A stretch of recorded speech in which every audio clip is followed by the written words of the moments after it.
Going around and talking to the youth has definitely been very heartwarming and very eye-opening. My name is Christopher Holloway and I am a senior at Iola High School. My name is Shelby Peters. I am also a senior at the high school in Iola. I am Bergam Folk. I am also a senior at Iola High School.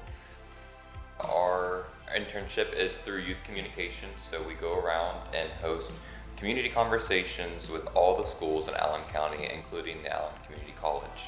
I think interning with Thrive this year has been very eye-opening. I've seen some parts of the community from a different perspective that as a high school senior I don't normally see. There's so many opportunities that I've been led into through it that I would have never gotten without it, and I feel like I've really grown because of it. Our grant is through Kansas Networks. In the beginning of January, Janine from KU, who is a futures leader, came and talked to us about a plan to be helpful with leading our conversations. And so it was the 100 ways things could be different.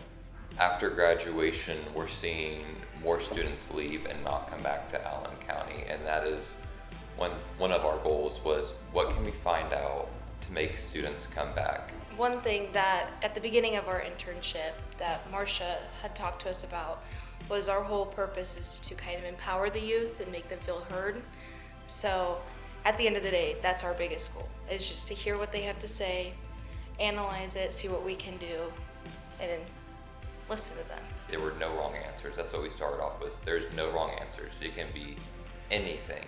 Just what can we do to make Allen County more sustainable, more economic growth? Yeah, it's definitely a collective thought process. The kids in our group were very responsive, more responsive than I probably thought they were going to be.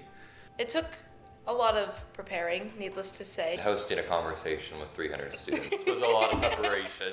It was the biggest conversation Thrive has ever hosted, and luckily we were fortunate enough to able to lead that. In the future, when you look at Allen in 10 years or 15 years, what'll be different?